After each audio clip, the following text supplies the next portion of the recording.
দেখো আমাদের এখন এক্সাম্পলটা কি আছে, হি হ্যাজ ডান দ্য সাম। এই সাম অর্থ কি? সাম অর্থ অঙ্ক। আমরা জানি SOME সাম অর্থ কি? কিছু, সামথিং। সামথিং মানে কি? কোনো কিছু। আমরা জানি কি something is better then nothing. এর মানে কি? কোনো কিছু না থাকার চেয়ে সামান্য টাকা ভালো। এটার প্রবাদ প্রবচন হিসাবে হয় অ্যাডেজ হয়, ইংলিশে কি হয়? অ্যাডেজ। এটাকে বলা হয় নাই মামার চেয়ে খানা মামা। তাহলে এই সামর্থ্য কি? কিছু। আর এর সামর্থ্য অঙ্ক। তাহলে আমরা এখন বয়স চেঞ্জ যেহেতু বলবো, আমরা প্রথমে আগে কি করতে হইব? আমার প্রথম কাজ কি? অবজেক্ট, সাবজেক্ট, মূল ভার্ব, হেল্পিং ভার্ব এগুলা শনাক্ত করতে হবে, আইডেন্টিফাই করতে হবে, ঠিক আছে? তাহলে আমার এখানে সাবজেক্ট আছে কি? হি আছে। হেল্পিং ভার্ব আছে হ্যাজ। মূল ভার্বের পাস্ট পার্টিসিপল ফর্ম কি? ডান। আর ডাস সাম হচ্ছে অবজেক্ট, ঠিক আছে না? তাহলে এখন আমার প্রথম কাজ কি? অবজেক্ট সাবজেক্টে পরিণত হয়। আমার প্রথম রুলস কি ছিল? অবজেক্ট সাবজেক্টে পরিণত। আমার অবজেক্ট থাকে শেষে, সামনে চলে আসবে ডাস সাম। এখন আমি কি? সামনে। এখন বলো তো এটা কোন ধরনের tense? Subject plus have has আছে, এর মানে কি? Present perfect tense. তাহলে প্রেজেন্ট পারফেক্ট তো হ্যাভ অথবা হ্যাজ থাকে। ডাস সাম যেহেতু অঙ্ক বুঝাইছে, তার মানে এখানে হ্যাজ হইব। আর আমরা 4 নম্বর রুলসে লিখলাম কি? হ্যাভ হ্যাজ হ্যাড থাকলে কি বসাইতে হয়? বিন বসাইতে হয়। কি বসাইতে হয়? বিন। বিন। তারপরে মূল ভার্বের past participle do did done যেরকম আছে সেরকম। বাই হি এর অবজেক্টিভ ফর্ম কি? হি এর অবজেক্টিভ ফর্ম হিম। ঠিক আছে? তারপরে আবার 3 নম্বর কি আছে?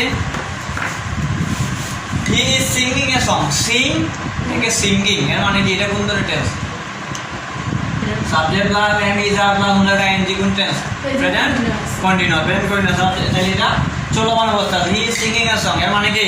সে একটি গান গাচ্ছে। সে একটি কি? গান গাচ্ছে, ঠিক আছে? অথবা সে এখন খাবার খাইতেছে। তাহলে বাংলা অর্থ সে যে তেসি তেসেন অতটা প্রকাশ করা বোঝায়। তাহলে এটা বুঝতে হবে বাংলাতে গতমান কাল বোঝায়। বাংলাতে কাল যেরকম গতমান মানে গড়তে আছে, এর মানে এটা কন্টিনিউয়াস, ঠিক আছে? কিন্তু তো এই সিঙ্গিং এর মানে সে একটি গান গাইতেছে, ঠিক আছে?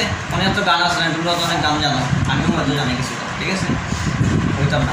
ওকে, তাহলে এখন দেখো এখানে এস হচ্ছে কি? অবজেক্ট। আর ই দিলে হেল্পিং ভার্ব, হি দিলে সাবজেক্ট, সিং দিলে মূল ভার্ব। তাহলে আমার প্রথমে সামনে চলে আসবে কি? S on. এস অন এর সঙ্গে সাথে যেটা যেটা প্রেজেন্ট করি না, তাহলে হেল্পিং ভার্ব হিসেবে এম ইজ আর তাই লিখব। ইজ হইব কি? হেল্পিং ভার্ব হিসেবে এর সঙ্গে সাথে ই লিখব। মূল ভার্বে আইএনজি আছে, আইএনজি তাহলে আমরা কি বসাইতে হয়? বিং বসাইতে হয়। তারপরে এখন বলো তো সিং এর পাস্ট পার্টিসিপল ফর্ম কি?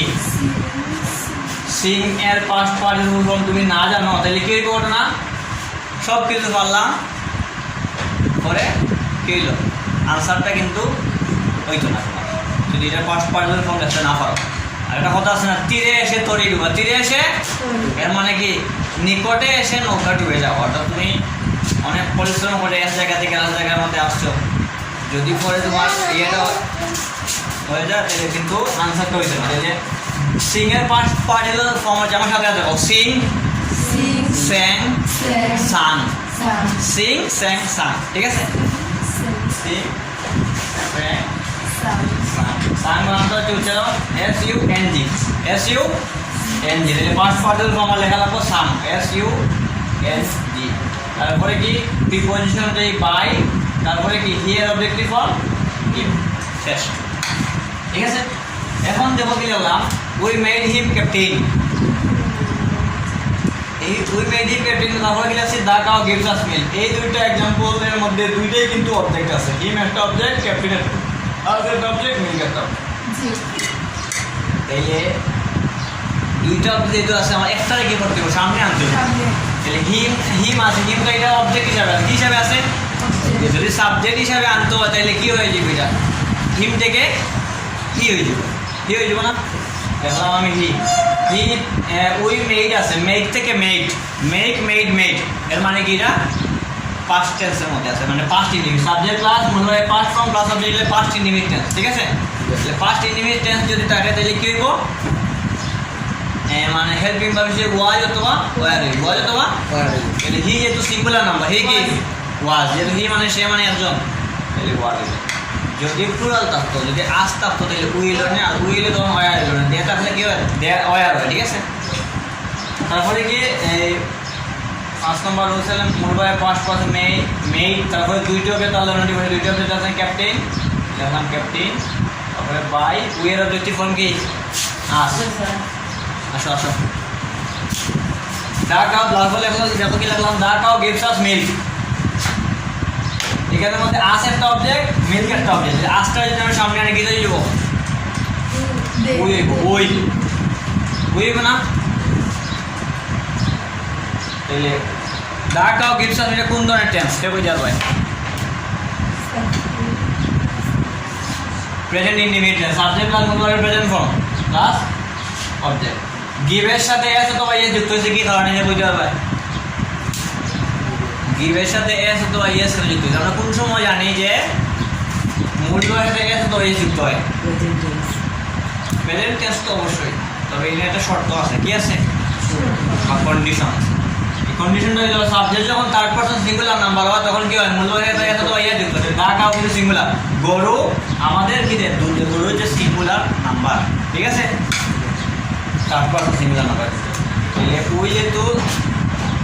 উই যেহেতু আমাদের কি সাবজেক্ট হিসেবে আনলাম তাহলে উইটা সিঙ্গুলার না প্লুরাল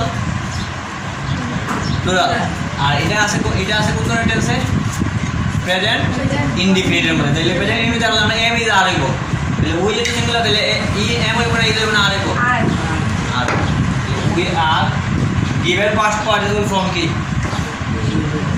গিভ গেভ গিভেন তারপরে অন্য একটি অবজেক্ট আছে কি মিল বাই সাবজেক্ট কি আছে টাকা সবাই বুঝতে পারছেন বুঝতে পারছো তো সবাই ওকে তাহলে আমাদের চ্যানেলটিকে আপনারা সবাই সাবস্ক্রাইব করবেন লাইক করবেন শেয়ার দিবেন এবং সাবস্ক্রাইব করার পরে বেল আইকনে ক্লিক দিবেন যাতে করে নতুন ভিডিও আপলোড হওয়ার পর আপনার সাথে দেখতে পারেন ভালো থাকেন সুস্থ থাকেন সালাম